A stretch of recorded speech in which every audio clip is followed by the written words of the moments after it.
Assalamualaikum warahmatullahi wabarakatuh. Halo anak-anak sekalian, senang bertemu kembali dengan anak sekalian dalam pembelajaran daring atau online pada hari ini. Semoga anak sekalian senantiasa sehat selalu dalam lindungan Tuhan Yang Maha Esa, Allah Subhanahu wa Ta'ala, dan kita senantiasa berdoa semoga pandemi COVID-19 segera berlalu sehingga kita kembali beraktivitas dalam pembelajaran tatap muka di sekolah. Anak sekalian, pada pembelajaran online hari ini kita akan membahas materi yang pertama mengenai gerak benda dan makhluk hidup di lingkungan sekitar. Anak sekalian, pada pembelajaran kali ini nanti kita akan memfokuskan pada gerak benda. Untuk gerak pada makhluk hidup yang nanti akan terdiri dari gerak pada manusia, gerak pada hewan, dan gerak pada tumbuhan akan kita lanjutkan ke pertemuan berikutnya.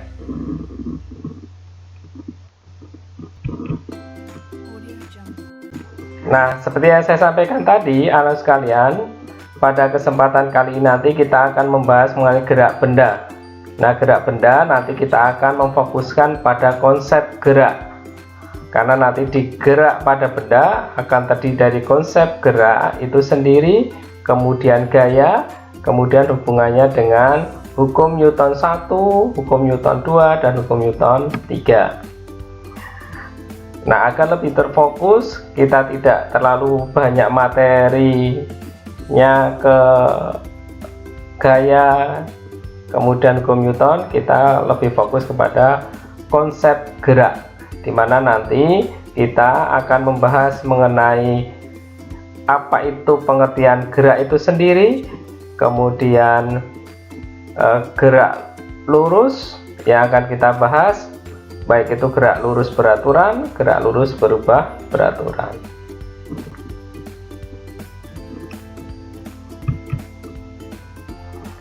Tujuan dari pembelajaran kali ini anak sekalian, karena kita hanya fokus kepada konsep gerak, khususnya ada gerak lurus, maka tujuan pembelajarannya yang pertama adalah setelah pembelajaran ini harapan Bapak adalah anak sekalian bisa menjelaskan tentang konsep gerak. Yang kedua, bisa menjelaskan tentang gerak lurus itu sendiri.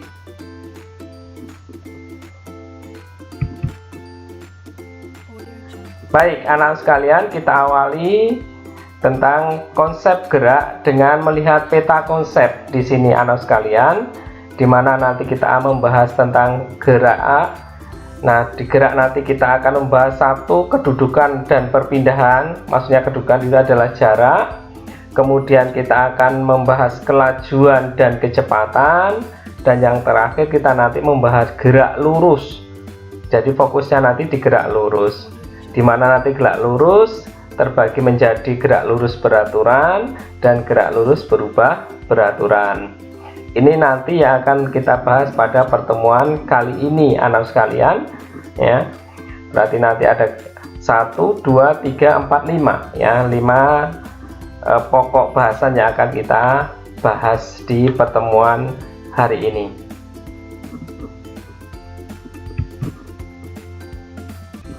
Nah, kita awali dengan pengertian gerak.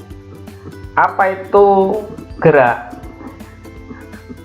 Benda dikatakan bergerak apabila mengalami perubahan posisi dari titik acuan. Artinya, benda dikatakan bergerak apabila perubahan posisi, berarti dari awal kemudian dia berpindah ke posisi yang lain. Nah, di situ diilustrasikan di gambar animasi, di situ seorang yang sedang berjalan, ya, terjadi perubahan posisi dari awal ke titik acuannya tadi. Nah, benda yang bergerak akan melalui suatu lintasan tertentu.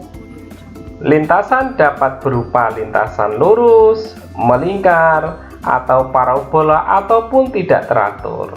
ya, melingkar seperti di bola globe yang di atas itu melingkar. Lurus yang berjalan di bawah di animasi itu adalah gerak lurus. Gerak parabola contohnya apa? Ketika kita melempar ke atas, ya itu berupa perubahan gerak parabola. Yang tidak teratur mungkin dia terpantul kemana-mana adalah tidak teratur.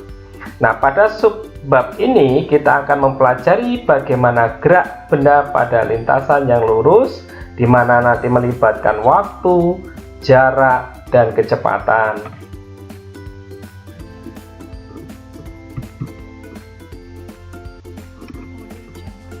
Nah, gerak lurus nanti kita membahas tadi yang di peta konsep adalah kedudukan atau jarak dan perpindahan. Nah, ini saya ilustrasikan bagaimana perbedaan antara jarak dan perpindahan, anak sekalian. Nah, di situ ada, anggap aja orangnya sama anak sekalian, jadi itu anggapnya sama karena dia berjalan ke kanan dan ke kiri. Misalkan posisi A ke posisi B itu 5 meter, jadi sebutlah Ani berjalan dari A ke B 5 meter, kemudian balik lagi B ke A, jaraknya juga 5 meter, maka jarak yang ditempuh Ani adalah 5, tadi berangkat A ke B, kemudian ditambah 5 dari mana? B ke A, maka jarak totalnya adalah 10 meter. Nah, sebaliknya di perpindahan, ketika Ani bergerak dari A ke B 5 meter, kembali lagi dari B ke A 5 meter. Nah, perpindahan di situ adalah delta X, X2 min X1.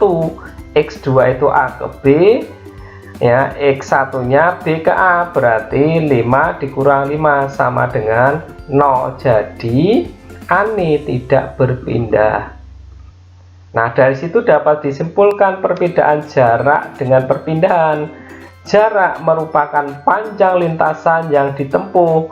Nah, tadi Ani ke A ke B, kemudian B ke A, ya ditempuh itu 5 tambah 5, 10. Berbeda dengan perpindahan. Ternyata perpindahan merupakan jumlah lintasan yang ditempuh dengan memperhitungkan posisi awal dan akhir. Nah, perhatikan, tadi Ani berangkat dari posisi awalnya adalah A, kemudian kembali lagi ke posisi A, artinya si Ani tidak berpindah, maka Ani perpindahannya sama dengan 0. Nah, ditambahi juga ternyata jarak merupakan besaran skalar. Besaran hanya punya nilai tetapi tidak memiliki arah, sedangkan perpindahan memperhitungkan nilai dan arah.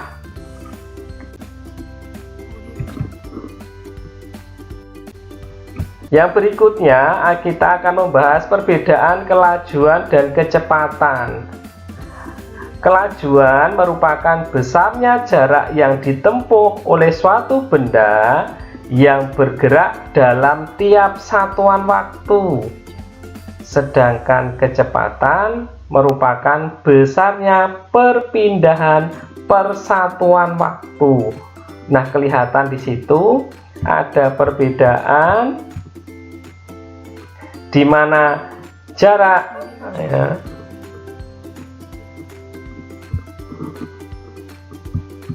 nah, di sini jarak, kelajuan menggunakan jarak, sedangkan kecepatan menggunakan perpindahan.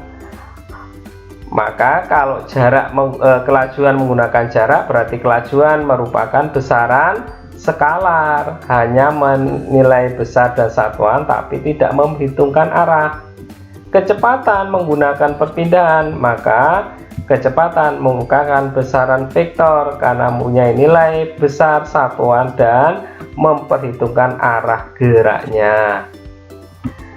Kelajuan mempunyai persamaan umum V sama dengan S per T.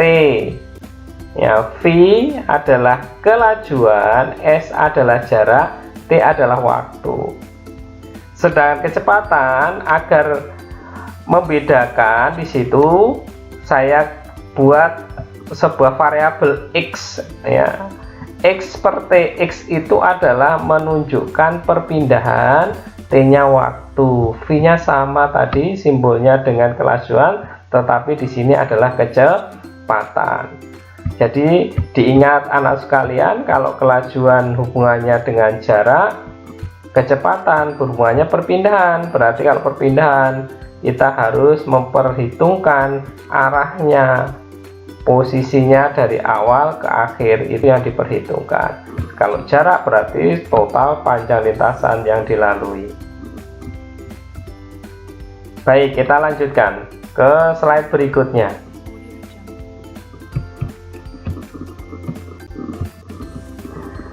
Nah, gerak lurus yang terakhir, kita akan membahas mengenai gerak lurus beraturan dan gerak lurus berubah beraturan. Perbedaannya apa gerak lurus beraturan dengan gerak lurus berubah beraturan? Gerak lurus beraturan cirinya adalah kecepatan benda atau V-nya tetap atau konstan, jadi stabil terus, tidak ada perubahan.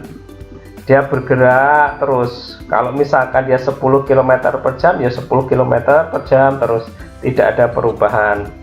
Sedangkan di gerak lurus berubah beraturan, kecepatan bendanya berubah secara beraturan, bisa naik bisa turun.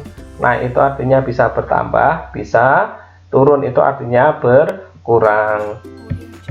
Karena kecepatannya benda konstan di GLB, maka percepatan benda 0 atau tidak punya percepatan di GLB. Sedangkan di GLBB percepatan bendanya tetap atau konstan.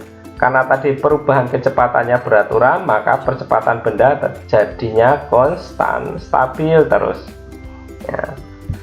GLB contohnya, misalkan tadi saya sebutkan 10 km per jam, di sini contohnya adalah 70 km per jam secara konstan, terus begitu stabil terus 70 km per jam. Sedangkan contoh GLBB adalah sepeda yang dikayuh, ya, tanpa dikayuh di jalan menurun. Jadi misalkan kalau jalan menurun tidak usah dikayuh, tetapi sepeda itu meluncur dengan kencang. Atau sebaliknya, kalau dari bawah ke atas maka perlu dikayuh, tapi perlu energi yang lebih besar kalau dari bawah ke atas. Itu adalah contoh gerak lurus berubah beraturan. Nah, kita akan kupas satu-satu apa yang ada di dalam gerak lurus beraturan. Kemudian nanti juga kita akan mengupas apa saja yang ada di gerak lurus berubah beraturan.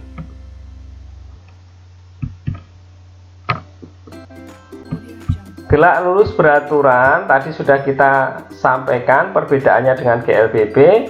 Sekarang persamaan umum dari gerak lurus beraturan adalah S sama dengan V kali T. S itu adalah S adalah jarak, V adalah kelajuan, T-nya adalah waktu. Jadi S sama dengan V kali T, berarti kelajuan kali waktu. Nah, yang perlu diperhatikan juga di dalam gerak lurus beraturan adalah pita ketik ticker time.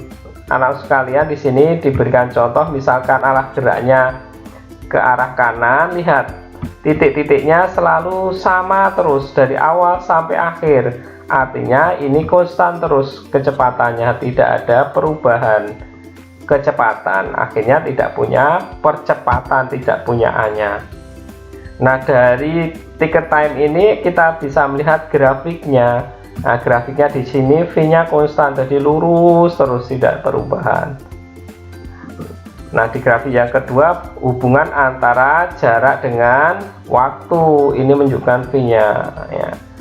Kalau ini hubungan antara kecepatan atau kelajuan tadi dengan waktu. Nah, dilihat selalu konstan. Kemudian di sini titik-titiknya juga selalu sama. Itu adalah di gerak lurus berubah, maksud saya gerak lurus beraturan. Kita akan lihat contoh soal agar memperdalam lagi gerak lurus beraturan anak sekalian. Nah, contoh soal, jarak rumah Dea ke sekolah adalah 900 meter. Dia berangkat dari rumah ke sekolah membutuhkan waktu 7,5 menit dengan berjalan kaki. Berapakah kelajuan yang dilakukan dia? Nah, ini biasa anak sekalian yang berangkat ke sekolah ya pagi-pagi ya, karena sekitaran sekolah kita di Mendangsari, ada yang berjalan kaki, ada yang naik sepeda motor ya. Ini saya berikan yang ada contoh di kehidupan kita sehari-hari. Maka kita kerjakan apa saja yang sudah diketahui di situ ya. Ya, diketahuinya adalah jarak berupa S tadi adalah 900 meter, waktunya 7,5 menit. Harus kita rubah karena satuannya dalam SI, maka kita jadikan detik. 1 menit 60 detik, maka 7,5 kita kalikan 60, jadinya adalah 450 detik. Yang ditanyakan kelajuan. Ayo kita kerjakan anak sekalian ya. Jawab tadi S sama dengan V kali T. Karena S V kali T kita mencari V nya, maka tinggal V sama dengan ya, jarak dibagi waktu. Oh, jaraknya sudah ada di situ anak sekalian, yaitu 900, kemudian T nya 450, maka kelajuannya adalah 2 meter per sekon. Nah, mudah kan anak sekalian? Yang penting adalah kita harus mencermati, satu adalah simbol apa yang diketahui di situ ya, apa saja. Oh, ini adalah meter, berarti hubungannya dengan jarak atau perpindahan kalau nanti berhubungan kecepatan. Kemudian waktu pasti satuannya sekon, menit, jam.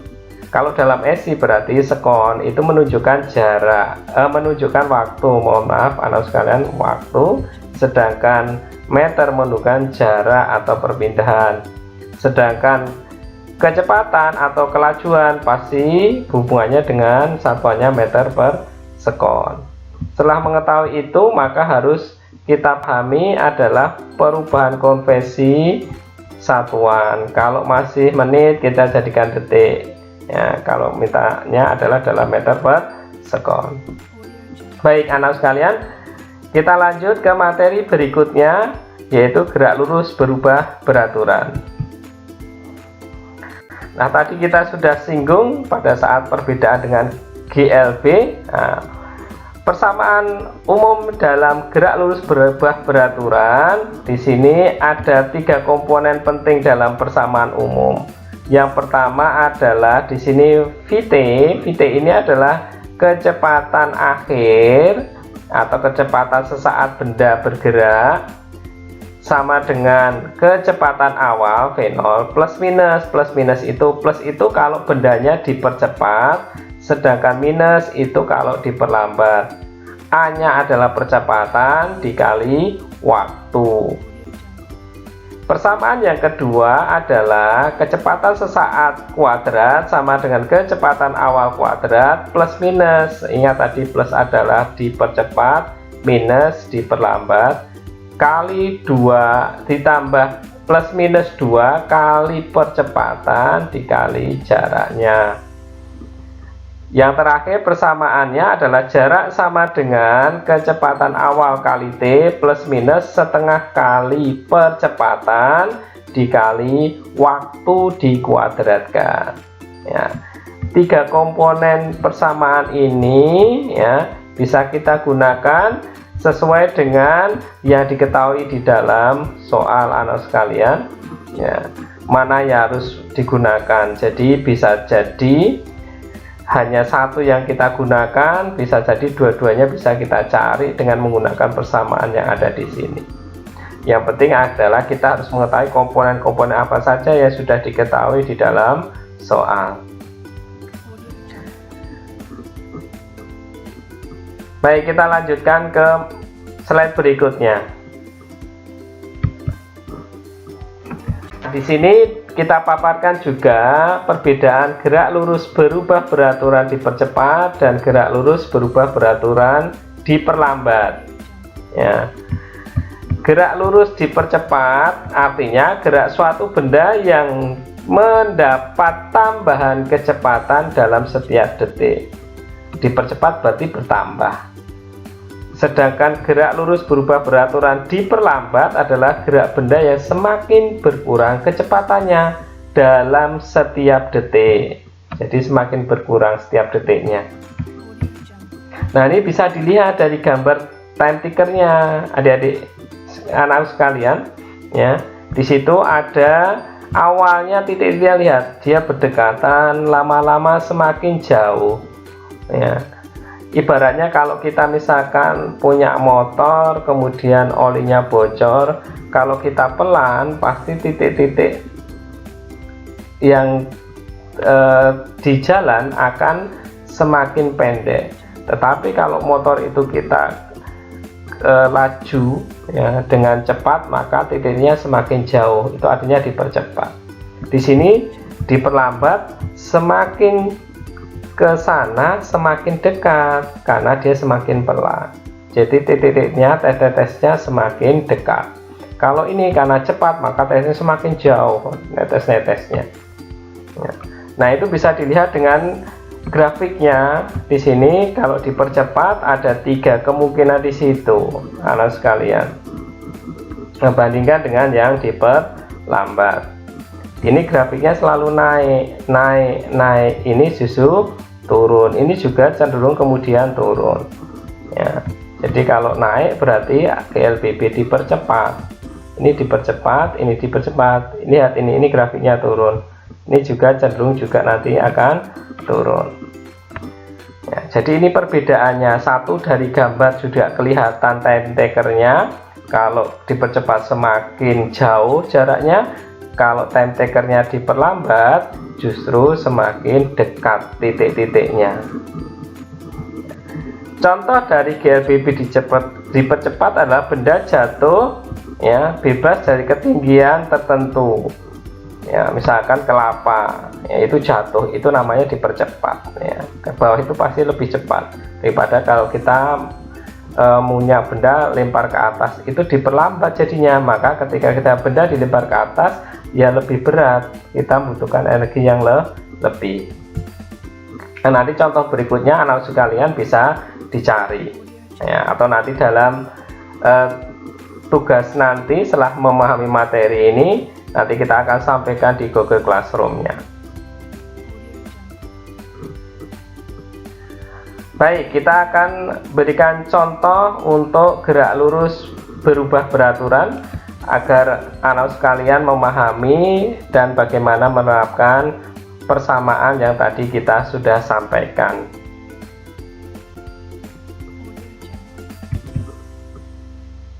Nah, ini contoh soal GLBB. Mobil pada mulanya diam. Mobil pada mulanya diam. Setelah 10 sekon, kelajuan mobil bertambah menjadi 20 meter per sekon.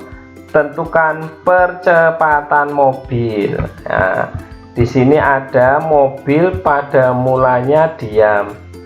Nah, tidak bergerak, namanya tidak bergerak berarti punya kecepatan enggak? Pasti tidak dong, karena dia hanya diam. Ya. Setelah 10 sekon, berarti setelah T-nya 10, kelajuan mobil bertambah. Jadi setelah diam 10 detik kemudian maju dengan kecepatan 20 meter per sekon. Berapa percepatan mobilnya? Baik, kita identifikasi apa saja yang ada di dalam soal itu. Oke, mobil pada mulanya diam berarti 0. Tadi saya sampaikan 0 karena dia tidak bergerak. V0 nya 0. Kemudian waktunya 10 sekon. Di sini kelajuan mobil bertambah berarti VT, berarti kelajuan sesaat benda bergerak adalah 20 meter per sekon. Yang ditanyakan adalah percepatan. Nah, persamaan umumnya tadi salah satunya adalah VT sama dengan V0 plus AT. Kenapa menggunakan ini? Lihat unsur-unsurnya. ada V0, ada T, ada VT yang ditanyakan A. Maka persamaan nomor 1 tadi yang layak untuk kita pakai. Karena mencari A di sini, maka tinggal dibalik. Ruas ini pindah ke sana, berarti nanti VT dikurangi V0, ini jadi pembaginya, dibagi T, maka jadinya A sama dengan VT min V0 dibagi T. Tinggal kita masukkan anak sekalian, VT nya adalah 20, V0 nya adalah 0, maka 20 dikurangi 0 dibagi 10, jawabannya adalah 2 meter per sekon kuadrat.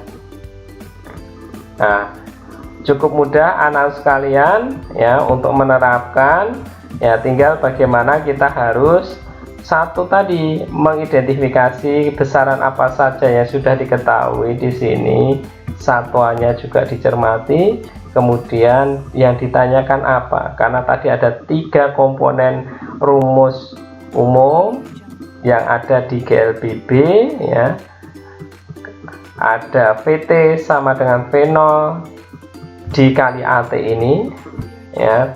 Kenapa plus? Karena dipercepat, bertambah nih ya. Kalau berkurang berarti nanti GLBB diperlambat, berarti misalkan ini di rim, ini nanti nilainya negatif. Yang kedua adalah VT kuadrat sama dengan V0 ya, plus 2AS. Yang terakhir tadi S sama dengan V0T plus minus setengah AT kuadrat. Ini adalah satu contoh anak sekalian, nanti contoh-contoh berikutnya bisa kita diskusikan ke anak sekalian, sambil nanti Bapak akan memberikan beberapa tugas ke anak sekalian. Nah, demikian tadi pembelajaran hari ini anak sekalian ya. Mudah-mudahan sekelumit materi yang ringkas tadi bisa mewakili ringkasan mengenai gerak pada benda, khususnya dalam konsep gerak. Harapannya anak sekalian bisa kembali membaca literasi di dalam buku paketnya, dan untuk memperkaya kasanah pengetahuannya, nanti anak sekalian akan Bapak berikan tugas di forum Google Classroom yang nanti bisa anak sekalian kerjakan, kemudian diskusikan di rumah ya. Setelah itu bisa dikirim ke forum Google Classroom di forum tugasnya. Demikian anak sekalian untuk pertemuan kali ini ya, kita akan bertemu kembali pada pertemuan berikutnya.